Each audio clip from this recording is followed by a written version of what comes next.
Bienvenidos a un día más en Justicia para Todos. Traemos el caso de la señora Claudia Botero, una mujer que le entregó 14 años de su vida a la atención en salud, que al final las entidades que deberían garantizar su salud fallaron. Vamos a hablar con Paola, quien nos trae su caso.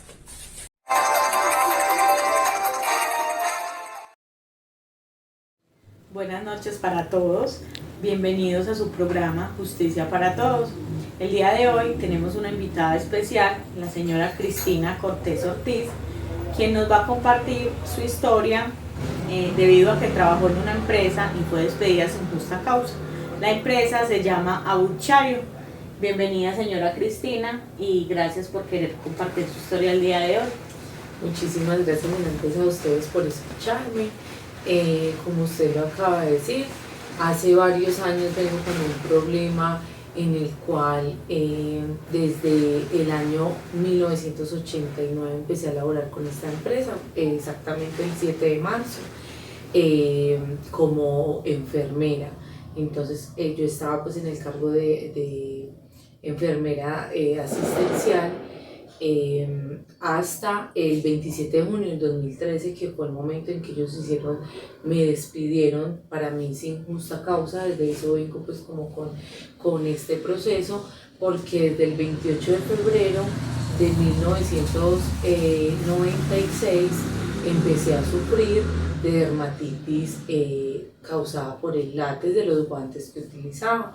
Entonces esta dermatitis empezó a avanzar con el tiempo y era más notorio porque ya esto me traía dificultades en mi familia, con mi pareja, y en la empresa no me daban ninguna solución para el uso de los guantes porque los tenía que utilizar por obligación. Cristina, aparte pues de todas estas molestias que nos acabas de mencionar que ocasionaban el látex, ¿cuáles eran esas otras molestias, esos otros síntomas? ¿Qué más experimentabas en ese proceso?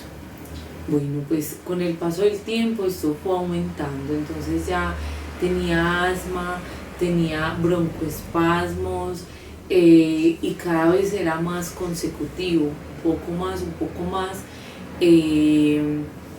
Tenía crisis asmáticas muy seguidas, respiratorias, ¿cierto? Siempre estuve pues como sufriendo con esto.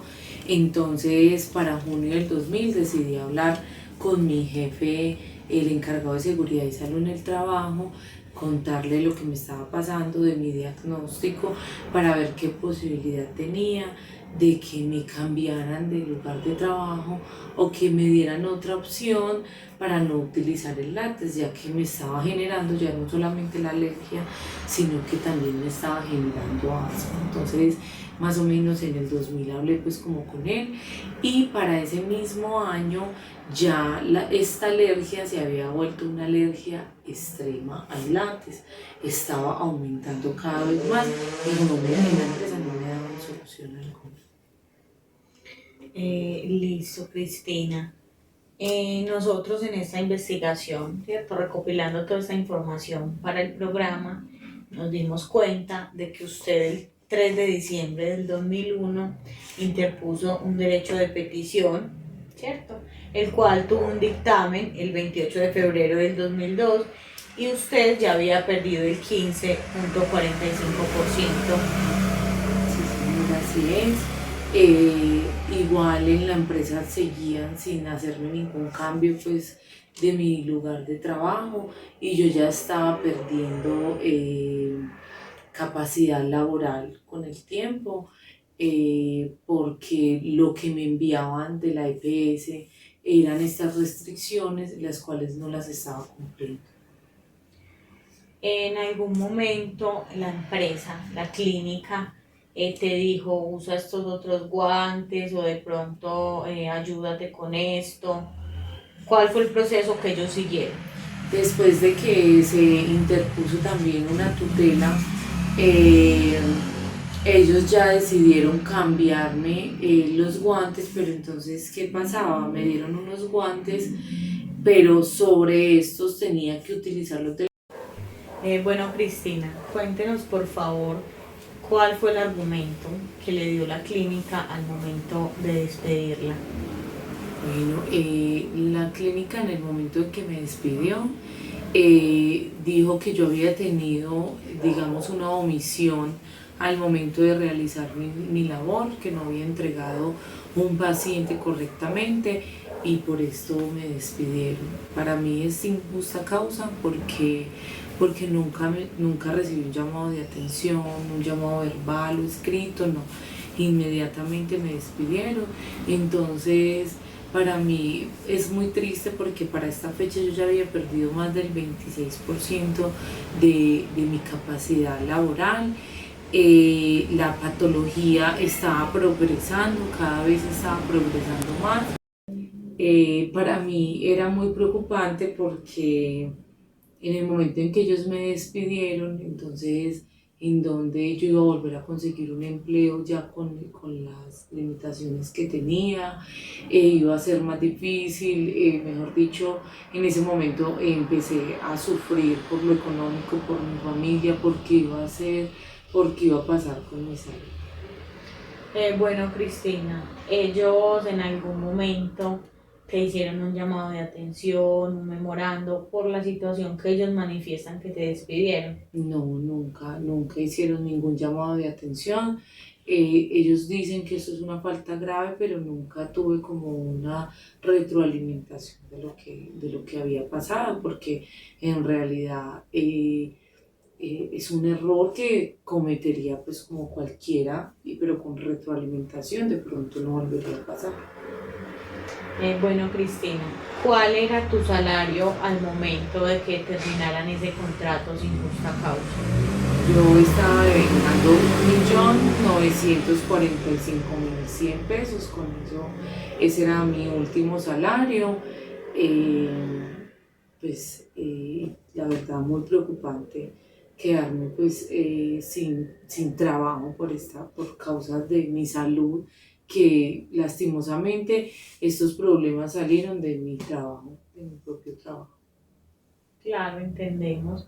Y que no solo ahora era un problema físico, sino que también ya se convertía en un problema psicológico, ¿cierto? Pues como por causa de todas estas cosas que acarrea. Cristina, bueno, muchísimas gracias. Nuestro grupo de profesionales que tenemos en el programa nos van a contar entonces y nos van a explicar jurídicamente desde la norma, desde la legislación, ¿cierto? Cómo se desenvolvió y cómo se resolvió este caso. Entonces los invito a que no se pierdan dentro de 8 días nuestro programa donde tendrán el desenlace de esta historia. Muchísimas gracias a todos. Ahora nos dirigimos hacia Bogotá a conocer su historia desde el ámbito legal con su abogada Nicole Parra. Santiago, nuestro reportero, está en su casa.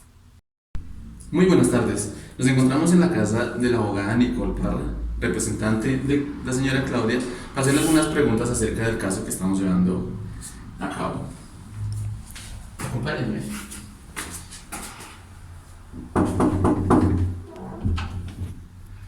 Abogada Nicole, ¿cómo se encuentra el día de hoy? Santiago, Qué pena venir a citarla, hacerle unas preguntas. Bienvenido. Muchas gracias. Permiso. Bueno, el día de hoy nos encontramos con la doctora Nicole. Buenas tardes, doctora Nicole, ¿cómo se encuentra el día de hoy? Hola Santiago, bien, gracias. El día de hoy vinimos a preguntar acerca del caso de la señora Claudia y quiere saber si conoce usted algunas recomendaciones que le haya hecho la ARP a la fundación. Ok, Santiago, sí. Bueno, la ARP le hizo recomendaciones a la fundación centradas en el cambio de guantes de la actora. En este caso se le pedía que usara unos guantes antialérgicos, ya que, pues como ya conocen ustedes, ella era alérgica al látex. Ok, doctora, y a partir de esas recomendaciones que se hicieron a la fundación, ¿esta acató las recomendaciones? No, la fundación lastimosamente no acató las recomendaciones. Adicional a ello también se pidió a través del juzgado en un acto penal en el juzgado octavo para que... ¿Qué error comete la fundación? Ok, el principal error que comete la fundación es no nombrar o notificar a la oficina laboral del despido que le van a generar al actor, ya que, como se conoce y ya se mencionaba anteriormente, ella estaba sufriendo de una enfermedad laboral y por ello estaba perdiendo la capacidad laboral para su trabajo. Ok, doctora. Y partiendo de esa idea también quisiera preguntarle, ¿por qué se considera un despido injustificado? Ok, se considera un despido injustificado en primera medida porque la fundación estaba sacando procesos que se han cometido en su momento mal por parte del actor, pero que en su caso, en su momento tal cuando se presentó, nunca se le notificó a la persona. En este caso, como ella lo menciona, el acto de no entregar la tarjeta al personal no se notificó en su momento, no fue ningún problema, pero ya en el momento de presentar la demanda y todo lo que se ha mencionado, ellos sacan esto como un pretexto para poderla despedir. Ok, muchas gracias, doctora. Que la actora fuera reubicada en otro cargo y esto tampoco se cumplió por parte de la fundación. Ok, doctora, ya que usted habla del juzgado, ¿qué responde el juzgado cuando están pasando estos sucesos?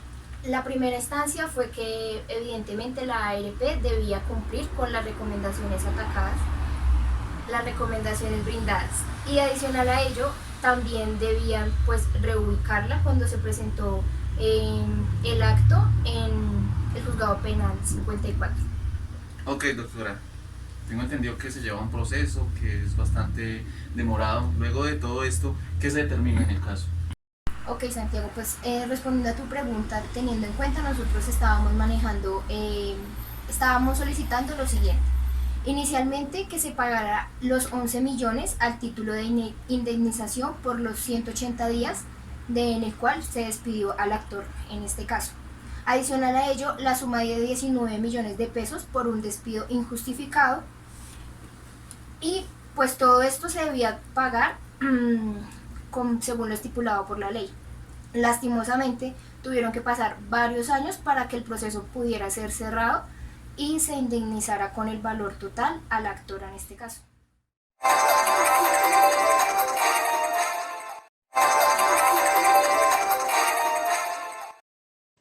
El día de hoy nos encontramos en una reunión vía Zoom con el doctor Mauricio. Quisimos contactarlo porque pues, es un profesional en el área de la seguridad y salud en el trabajo y también queríamos un punto de vista que fuera externo, que no fuera ni el juzgado ni de la persona que está demandando a la empresa. En el caso, entonces, pues muy buenos días, don Mauricio, ¿cómo se encuentra el día de hoy? Quisiera preguntarle de antemano, ¿qué piensa usted acerca de este caso? ¿Qué análisis nos puede dar desde su punto de vista? Mucho gusto, Mauricio Contreras, especialista en seguridad y salud en el trabajo. En esta ocasión vamos a identificar las obligaciones y deberes de salud y seguridad en el trabajo de la señora Cristina Cortés en el caso de ella.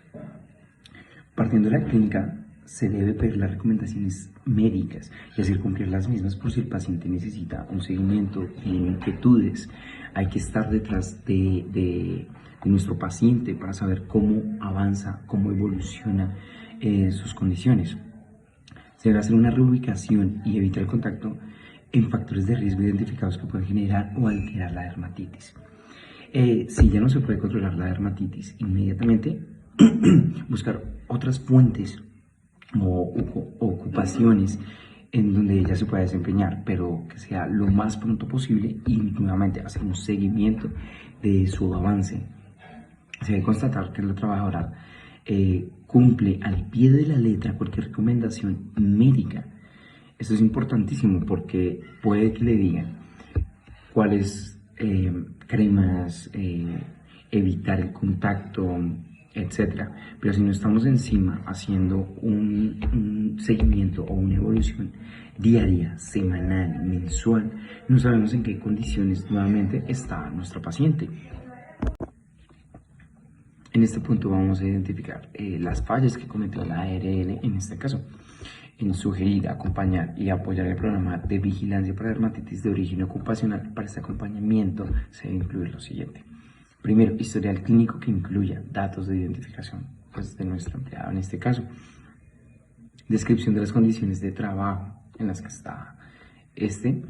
Tercero, antecedentes personales y familiares, importantísimo saber cómo se podría mitigar, cómo se controló, que en este caso fue una dermatitis extrema, fue una alergia extrema. Y cuarto, análisis del puesto de trabajo. Nada más es identificar los EPPs, las condiciones, cómo está trabajando nuestro empleado, ver, es no solo identificar esta alergia, sino seguir más allá, ¿sí? No quedarnos en eso, y lastimosamente fallamos muchas veces en eso. Algo como una sugerencia a nivel personal es reforzar las capacitaciones, entrenamientos continuos del buen uso de los EPPs, las condiciones de estos, las inspecciones que se hacen normalmente y unas medidas de control de higiene ocupacional. Importante también es el seguimiento, creo que hago mucho hincapié, es en el seguimiento, la evolución, cómo nuestro empleado va avanzando y se lleva un control de eso, porque de nada sirve que las entidades médicas sugieran ciertas cosas, además de la ARL, el uso de los EPPs, pero el problema sigue ahí. Si el empleado no identifica cómo usarlos, cómo hacer una mitigación en este caso, que fue una enfermedad laboral a causa de bastantes años del contacto del látex. Y nos vemos la próxima semana con otro caso que nos conmoverá. Nicolás, una historia de superación en el fútbol.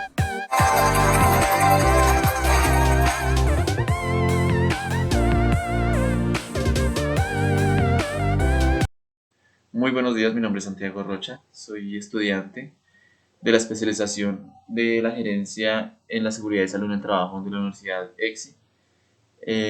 Con respecto a mi opinión acerca del caso que estamos viendo, pues considero que todas las empresas deben tener muy bien implementado su sistema de gestión en seguridad y salud en el trabajo, que deben llevar a cabo estudios intensivos acerca de todos los riesgos que se pueden generar en sus instalaciones y en sus operaciones, para evitar y prevenir cualquier accidente de enfermedad laboral.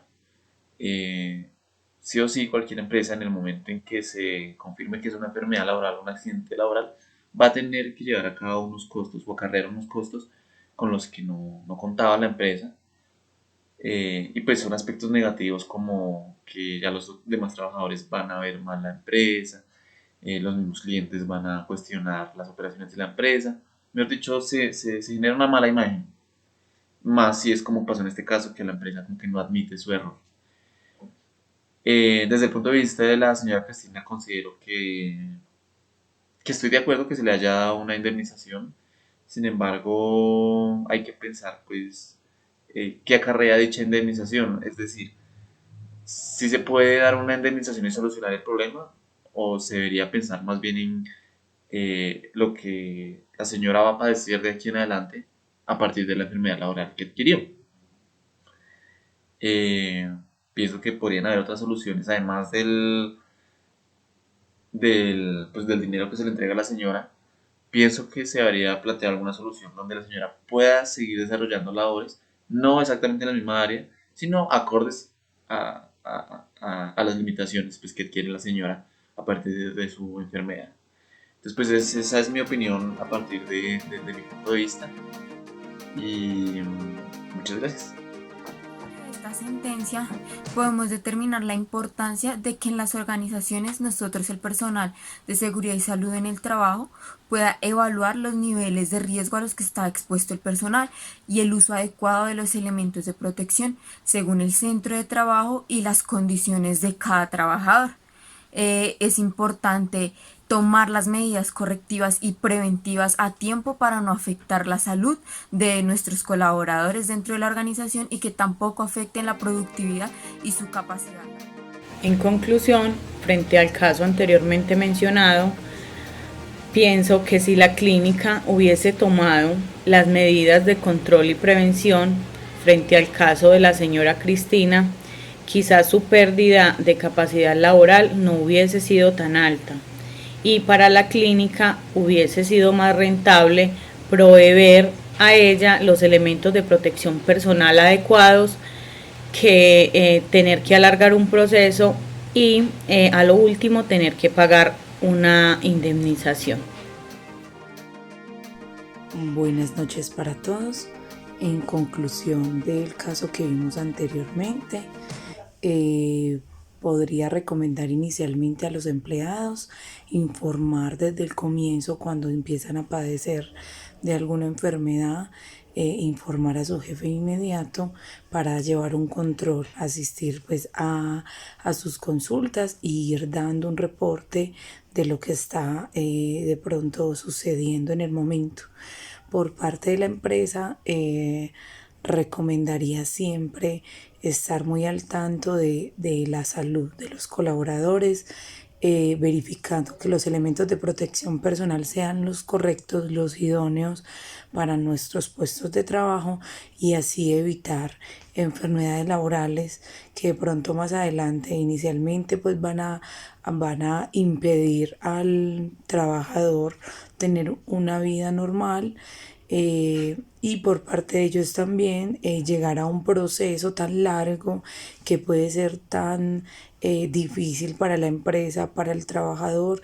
Entonces creería que podríamos solucionarlo haciendo correcto seguimiento y entregando los correctos equipos que necesita cada colaborador en su puesto o en su lugar de trabajo. Muchísimas gracias. Bueno, en primer lugar es importante que las empresas reconozcan cuáles son los riesgos que pueden tener sus trabajadores dependiendo de la labor que desempeñan. Al igual que acatar las órdenes que brinda y las recomendaciones que les da la ARL, pues ellos son una guía de la empresa en cuanto a salud y seguridad en el trabajo. Esto con el fin de que se logren evitar los casos como el que se mencionó anteriormente, donde las personas se ven obligadas a acudir a la ley para que sean cumplidos sus derechos, ya que las empresas los vulneran al no tener en cuenta los niveles de riesgo que puede tener las labores que van a desempeñar. También es importante que las empresas reconozcan que cuando una persona ya no es apta y no puede desempeñar su labor, la primera instancia es poderla reubicar dentro de la empresa para que ésta no sea una persona que deserte de su trabajo o incluso ellos lleguen a despedirla sin justa